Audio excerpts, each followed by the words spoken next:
محمد صلی اللہ علیہ وسلم کے طریقے کے مطابق اس کے ساتھ معاملہ نہیں کرتے تو میں عرض کرتا ہوں کہ چلے چار میں لگا دینا یا اس کام سے نسبت حاصل ہو جانا یہ کوئی چیز نہیں ہے، یہ کوئی چیز نہیں ہے۔ جب تک کام کرنے والوں کی ان کی نیتیں، ان کے ارادے، ان کے جذبات محمد صلی اللہ علیہ وسلم کے جذبات کے عین مطابق نہ ہوں، اس کام سے کوئی مناسبت نہیں ہے۔ اس کام سے نسبت کا حاصل کرنا آسان ہے، اس کام سے مناسبت پیدا کرنا ایک مجاہدے کا کام ہے۔ نسبتیں بہت آسان ہیں، آپ 3 دن لگا لو، چلہ لگا لو، آپ کو تبلیغی جماعت کی ہونے کی نسبت حاصل ہو جائے گی۔ سوال نسبت کا نہیں ہے، سوال تو دعوت کے اسلوب سے اس مناسبت سے تعلق، اس مناسبت کے پیدا ہونے کا ہے جو مناسبت محمد صلی اللہ علیہ وسلم جو طریقہ محمد صلی اللہ علیہ وسلم کا تھا اس طریقے سے مناسبت ہو۔ اب آپ اندازہ کریں، ایک آدمی گلے میں تلوار لٹکا کر، تیز کرا کر، مکے والوں کو بتلا کر آپ کے قتل کے ارادے سے آیا ہے، فرمایا صحابہ سے ذرا پیچھے ہٹ جاؤ، عمر آگے آؤ۔ کیسے آنا ہوا؟ یہاں بیٹھو۔ کیسے آنا ہوا؟ کہ میں تو بھائی کو لینے آیا ہوں۔ فرمایا نہیں، سچی بتاؤ کیوں آئے؟ کہ میں تو اسی کے لیے آیا ہوں۔ تلوار کیوں لائے؟ کہ ان تلواروں نے تو بڑا نقصان کیا ہے، کوئی فائدہ نہیں ہوا ان تلواروں سے۔ حالانکہ آئے اسی مقصد سے آئے ہیں کہ آتے آپ پر حملہ کریں گے۔ فرمایا نہیں عمر، تم بتاؤ مکہ مکرمہ سے کعبے پر بیٹھ کر وہاں سے تم کیا فیصلہ کر کے چلے تھے، کیا ارادہ کر کے چلے تھے، اور تم نے مکے میں کیا مشورہ کیا تھا؟ بس اتنا کہنا تھا آپ کا۔ انہوں نے ساری ارادے ان کے ختم ہوئے اور فوراً انہوں نے کلمہ پڑھا، اشہد ان لا الہ الا اللہ و اشہد انک رسول اللہ۔ سوال اس بات کا ہے کہ تمہارا تمہارے دشمن کے ساتھ، تمہارا تمہارے مقابل کے ساتھ، تمہارا تمہارے لیے برا چاہنے والے کے ساتھ تمہارا معاملہ کیا ہے؟ اگر معاملہ انتقام کا ہے تو یہ نبی کی نسبت نہیں ہے۔ اگر معاملہ انتقام کا ہے تو یہ نبی کی نسبت نہیں ہے، اس سے امت نہیں بنتی۔ اللہ اکبر۔ جب صحابہ کسی کو قید کر کے لے آتے تھے، اور کیونکہ قید کر کے لانا یہ مال لینے یا قتل کرنے کے لیے نہیں ہوتا تھا، بلکہ قید کر کے لانا اپنے ماحول میں رکھنے کے لیے ہوتا تھا، تاکہ یہ ماحول ان کے دل میں اسلام کی رغبت پیدا کر دے۔ آپ نے صحیح روایت میں فرمایا کہ تم کسی کو قتل کر کے قید کر کے میرے پاس لاؤ، مجھے اس سے زیادہ محبوب ہے کہ تم اسے مسلمان کر کے میرے پاس لاؤ۔ بلکہ روایت میں یہاں تک فرمایا کہ تم ایک آدمی کو دعوت دے کر اس کو مسلمان کر کے میرے پاس لے آؤ، یہ مجھے ہر اس چیز سے زیادہ محبوب ہے جس پر سورج طلوع ہوتا ہے۔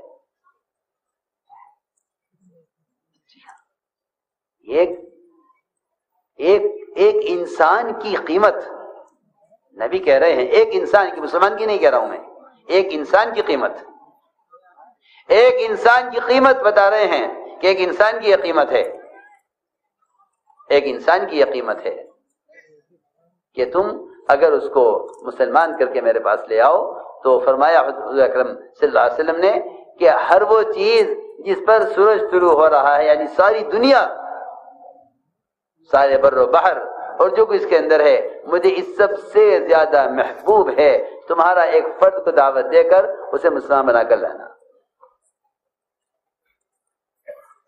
چنانچہ صحابہ اپنے ماحول میں لاتے، جو بیڑیوں میں جکڑا ہوا ہے، جسے خبر نہیں کہ قتل کیا جائے گا یا فدیہ لے کر چھوڑا جائے گا، وہ کہتا ہے کہ ان میں سے جب کسی کے ہاتھ میں روٹی کا ٹکڑا آتا تھا نرم، تو وہ سب سے پہلے مجھے پیش کرتا تھا، یہ ہمارا مہمان ہے۔ اللہ اکبر۔ ایسا مشرک کیوں نہ اسلام لا رہے کہ جو ان کے ساتھ ان کے ہاں بندھا ہوا ہے اور سب سے زیادہ اکرام بہتر چیز کو کھلائی جا رہی ہے۔ ہم ابھی ہماری سوچ اور نیتیں بہت محدود، اللہ مجھے معاف فرمائے۔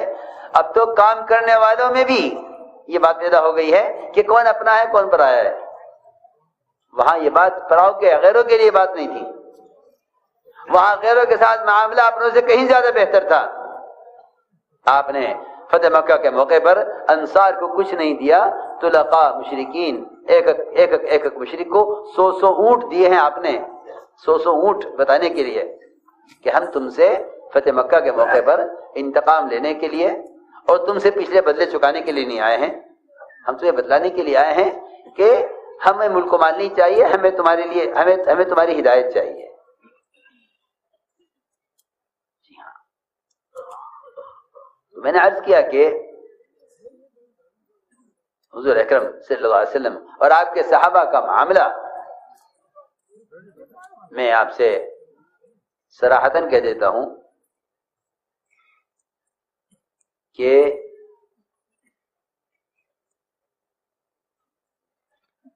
تعصب کسی بھی قوم سے، تعصب کسی بھی قوم کی طرف سے مسلمان کے لیے یہ خدا کی قسم پیدا نہیں ہو سکتا اگر مسلمان کے اخلاق اور معاملات وہ ہوں جو محمد صلی اللہ علیہ وسلم اور آپ کے صحابہ کے تھے۔ بالکل یہ یقینی بات ہے، میری بات صحیح ہے اور میں اس کو صحیح سمجھتا ہوں، چاہے سمجھ میں آئے یا نہ آئے۔ تعصب کے پیدا کرنے میں ہماری اپنی بد اخلاقی اور ہماری اپنی تنگ نظری اور ہمارے اپنے غیروں کے ساتھ اچھے معاملات اور اچھا معاشرہ اور اچھے اخلاق کا نہ ہونا، یہ تعصب کا سب سے بنیادی سبب ہے، ورنہ یہ ممکن ہی نہیں ہے کہ مسلمان سے کوئی تعصب رکھے۔ وہاں تو کہہ رہے ہیں کأنہ ولی حمیم، کہ تم اگر اخلاق سے پیش آؤ تو یہ تمہارا جگری دوست بنے گا۔ ولی حمیم، قرآن تو یہ کہہ رہا ہے، یہ تمہارا جگری دوست بنے گا۔ میں صراحتاً عرض کر دیتا ہوں کہ عصبیت وہ بد اخلاقی بد معاملگی سے پیدا کی جاتی ہے۔ ہاں، اگر مسلمان یہ اپنے اخلاق اور معاملات میں نبوت کے مزاج پر آ جائے تو میں قسم کھا کر کہہ سکتا ہوں، دعوے کے ساتھ کہہ سکتا ہوں کہ تعصب ختم ہو جائے گا، تعصب ختم ہو جائے گا۔ یہ قسم کھا کر کہہ سکتا ہوں کہ تعصب ختم ہو جائے گا اگر مسلمان صرف اخلاق پر آ جائے۔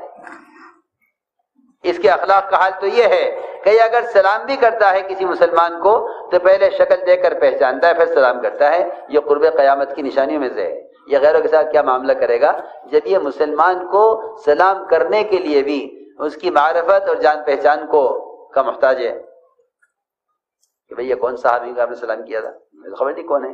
مجھ سے ایک صاحب نے پوچھا آپ نے ان کو سلام کیوں کیا؟ میں نے کہا کیوں مسلمان سلام کیا؟ اچھا کوئی جان پہچان نہیں ہے؟ میں نے کہا کیوں؟ اس کا مطلب ہے کہ قیامت قریب آ گئی ہے کہ سلام اسے کیا جائے جس سے جان پہچان ہو۔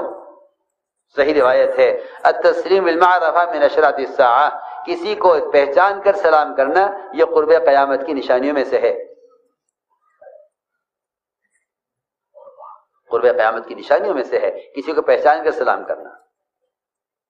میں نے عرض کیا کہ حضور اکرم صلی اللہ علیہ وسلم کا معاملہ آپ کو ستانے والوں کے ساتھ، آپ کو ستانے والوں کے ساتھ،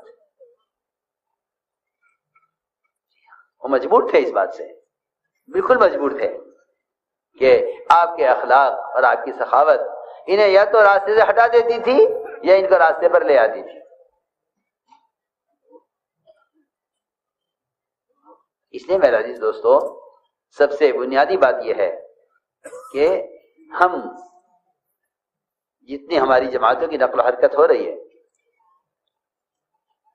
اگر یہ نقل و حرکت صحابہ کی طرح سخاوت کے ساتھ، اکرام کے ساتھ اور حقوق کے ادا کرنے کے ساتھ ہو تو میں تو سمجھتا ہوں کہ صحابہ کے زمانے کے اسلام کا تمام اقوام باطلہ کے درمیان اسلام کا تعارف کرانے کے لیے ان جماعتوں کی نقل و حرکت، یہ جماعتوں کی نقل و حرکت کافی ہے۔ Reconstruction of Ummah میں کچھ اہم بات کہہ گیا ہوں. تمام اقوام باطلہ کے درمیان صحابہ کے زمانے کے اسلام کا تعارف کرانے کے لیے ہماری جماعتوں کی نقل و حرکت کافی ہے. اگر خدا کی قسم ان کے دلوں میں ان کی ہدایت کی تمنا ہو اور ان کے ملک و مال کی حرص نہ ہو، کیونکہ یہ دو بیماریاں اندر ہیں، یہ دو بیماریاں اندر ہیں کہ ہم ان کے طریقوں کے پابند ہیں، ان کے ملک و مال کے حریص ہیں، اور ان کی ہدایت کی طلب نہیں ہے جیسی ہونی چاہیے. ایسے میں اگر مغلوب ہو کر مسلمان نہ رہے تو کیوں نہ رہے؟ اس لیے کہ مسلمان کے غالب آنے کے لیے یہ 3 شرطیں ہیں. پہلی شرط یہ ہے کہ ان کی ہدایت کی تمنا ہو، دوسری شرط یہ ہے کہ ان سے انتقام کا جذبہ نہ ہو، تیسری شرط یہ ہے کہ ان کے ملک و مال کے حریص نہ ہو، ان کے ملک و مال کے حریص نہ ہو. اس لیے کہ جو آدمی غیروں کے ملک و مال کا حریص ہوگا وہ ان کی ہدایت کا ذریعہ نہیں بن سکتا. پکی بات ہے، یہ پکی بات ہے. اور یہ بیماری اندر ہے. یہ 2 چور ہیں دلوں میں ہمارے کہ ہم غیروں کے ملک و مال کے حریص ہیں، ان کی ہدایت کے حریص نہیں ہیں. اللہ تعالیٰ نے جو کچھ لے کر مسلمانوں کو دیا تھا اس شرط پر دیا تھا، اس بات پر کہ وہ ان کے ملک و مال کے حریص نہیں تھے. وَأَوْرَثَكُمْ أَرْضَهُمْ وَدِيَارَهُمْ وَأَمْوَالَهُمْ وَأَرْضًا لَمْ تَطَئُوهَا. ہم سب دے دیں گے تمہیں مگر تم اس کے طالب مت بنو. اگر تم اس کے طالب ہو تو پھر تمہیں مغلوب ہو کر رہنا پڑے گا. اس لیے سب سے اہم چیز وہ یہ ہے کہ مسلمان ہر حق والے کا حق ادا کرے. اس لیے کہ اسلام کو سمجھایا نہیں جا سکتا حقوق کی پامالی کے ساتھ.